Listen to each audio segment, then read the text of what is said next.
नमस्कार, मैं हूं पवन त्यागी। अयोध्या में भव्य राम जी का मंदिर निर्माण हो रहा है और जिस मंदिर में भगवान राम की मूर्ति की प्राण प्रतिष्ठा होनी है वहां रामलला विराजमान भी हो चुके हैं। अभी आंखों पर पट्टी बंधी है और वो पट्टी तब खोली जाएगी जब प्राण प्रतिष्ठा का जो अनुष्ठान है वो पूरा हो जाएगा, जो कि 22 जनवरी को होगा। देश के प्रधानमंत्री मोदी जी उस पट्टी को खोलेंगे और पहली दृष्टि शीशे पर डाली जाएगी, क्योंकि यह माना जाता है कि प्रभु की आंखों का तेज वो किसी इंसान से सहन नहीं होता। इसलिए प्रभु को आईना दिखाया जाता है ताकि उनकी नजर उसी पर पड़े और उसके बाद जो वहां लोग बैठे होंगे उनके ऊपर दृष्टिपात होगा, जिसमें देश के प्रधानमंत्री होंगे, जिसमें योगी जी होंगे, जिसमें उत्तर प्रदेश की राज्यपाल होंगी, संघ के सरसंचालक जी होंगे मोहन भागवत जी, और वहां जो मुख्य यजमान हैं वो होंगे परिवार समेत, और एक पुजारी जी होंगे जो उस अनुष्ठान को करवाएंगे। लेकिन यह बात हम सबको पता है कि किस तरह से 550 वर्ष की प्रतीक्षा के बाद आज ये दिन आया है कि रामलला अपने स्थान पर विराजमान हो पाए हैं। इसके लिए जो संघर्ष है वो 550 वर्ष से हो रहा था। देश आजाद हो गया तो हमारे ही देश के हिंदू अपने आप को कहलाने वाले कांग्रेसी खड़े हो गए इस मंदिर के विरोध में, और हमसे पूछा जाने लगा कि प्रमाण दो कि राम जी यहीं से पैदा हुए थे। ताज्जुब तो यह है कि जो शिवसेना हिंदुओं की रक्षा के लिए बनी थी, हिंदुत्व की रक्षा के लिए बनी थी, उनके संजय राउत प्रवक्ता हैं उद्धव ठाकरे शिवसेना के, वो तो यह कह रहे हैं मंदिर तो वहां बनाया ही नहीं है, वो तो 3 किलोमीटर अलग है। मतलब कि हिंदुओं में ही इस तरह के गद्दार पैदा हो गए जो इस राम मंदिर को रोकने में लगे हुए थे, और जो प्रमाण मांग रहे थे सुप्रीम कोर्ट में खड़े होकर, वो वकील भी हिंदू ही थे। कपिल सिब्बल मुस्लिम पक्षकार जरूर खड़े थे, एक वकीलों की फौज थी, लेकिन हम हिंदुओं का दुर्भाग्य देखिए कि हमारे ही बीच से कुछ गद्दार पैदा होते हैं और वो ये कहते हैं कि राम का तो कोई अस्तित्व ही नहीं था। यहां सिद्ध करो, कैसे बताओगे? अभी ओवैसी जैसा वकील वो कहता है कि साहब यहां तो मस्जिद थी। भाई मस्जिद थी, मंदिर को तोड़कर बनाई गई।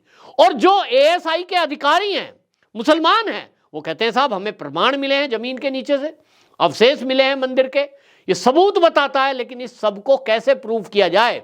जितनी जिल्लत हुई है, जितनी मेहनत लगी है, आगे ना हो, इसको देखते हुए अब अयोध्या में एक टाइम कैप्सूल जमीन के अंदर दबाया जाएगा।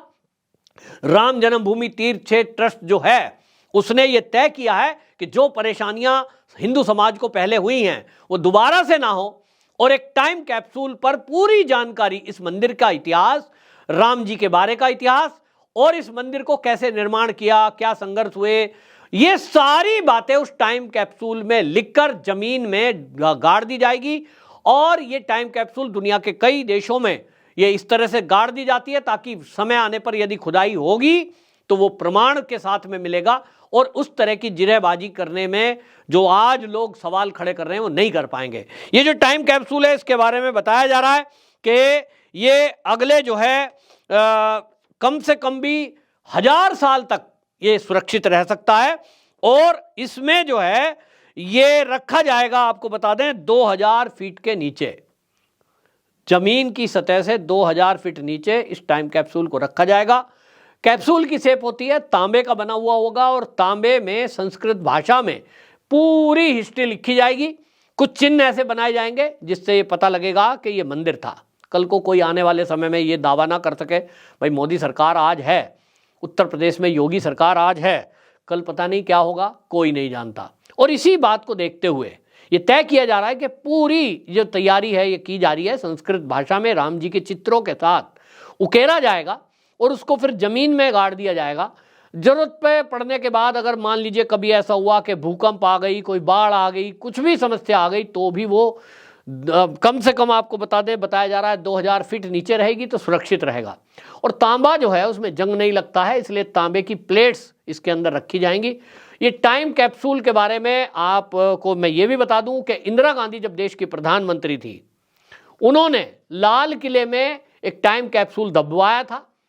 उसकी जो उम्र थी 1000 साल के लिए दबवाया था, लेकिन इमरजेंसी के बाद जब जनता पार्टी की सरकार आई तो वामपंथी दल थे, ज्योति बसु, अटल बिहारी वाजपेयी, इन लोगों ने विरोध किया, क्योंकि जो वो टाइम कैप्सूल बनवाया गया था उसके बारे में जो बनाने वाले थे और बाकी लोगों से ये बातें लीक हो गई कि उसके अंदर केवल गांधी खानदान का बखान किया गया है कि इस देश की आज़ादी में जवाहरलाल नेहरू का बहुत बड़ा योगदान था, उन्होंने कितनी त्याग तपस्या की, सैकड़ों साल, मतलब उन्होंने पूरा इतिहास अपना कांग्रेस का लिख दिया।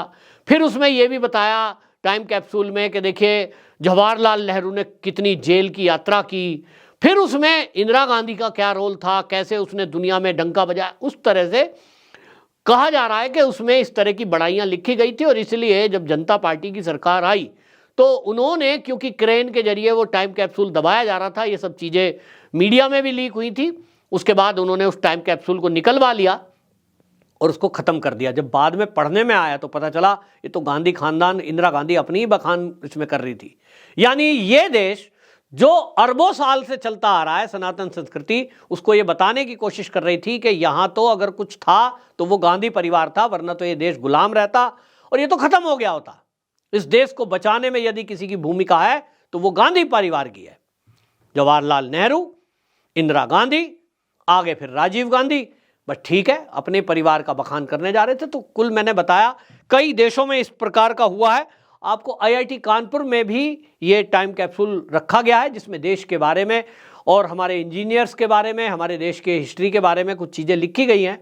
लेकिन अब उस पर भी शंका हो रही है क्योंकि वो टाइम कैप्सूल भी कांग्रेस के सरकार के टाइम में दबाया गया है। क्या वो इतिहास ठीक लिखा गया है, ये भी अब चेक करना होगा। लेकिन अयोध्या से जो खबर आई है वो तो सभी हिंदुओं के लिए और सनातनियों के लिए सुखद है, क्योंकि आज केंद्र में सनातनी सरकार है, उत्तर प्रदेश में भी सनातनी सरकार है, और इसलिए दोनों सरकारों के होते हुए ये कतई आप कोई आशंका नहीं कर सकता कि उसमें किसी प्रकार की गड़बड़ी होगी। शासन प्रशासन के लोग भी उसको देखेंगे।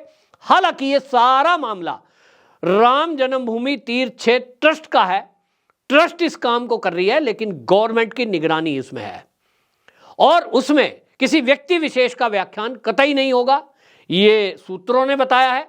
जैसे इस समय मोदी और योगी हैं तो उनका बखान नहीं होगा, हिंदू समाज का, राम जी का इतिहास और हिंदू समाज का योगदान, कैसे संघर्ष हुआ, बाबर कौन था, कब आक्रमण किया, फिर उसने तोड़ा, और फिर उसके बाद देश की आज़ादी और कोर्ट कचहरी की लड़ाई और राम जी का चरित्र, मंदिर के कुछ तथ्य, ये पता लगा है कि ये सब टाइम कैप्सूल में डाले जाएंगे।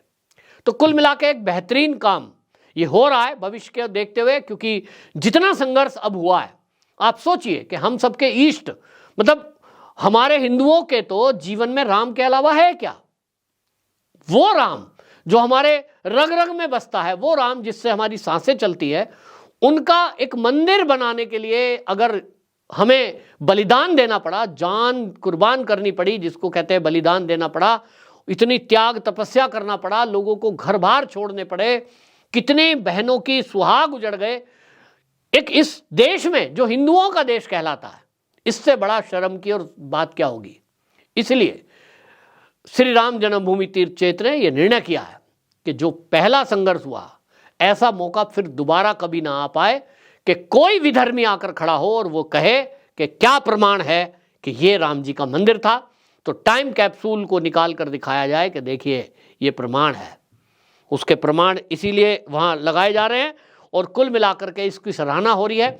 तो ये समझ लीजिए कि भविष्य में अब हालांकि मंदिर को भी इसी प्रकार का बनाया जा रहा है, उसकी नींव जो है बिना लोहे के वो बनाया गया है और जिस तरह से जमीन को नीचे से सॉलिड किया गया है उसके प्रमाण भी खंबे पर उकेरे गए हैं।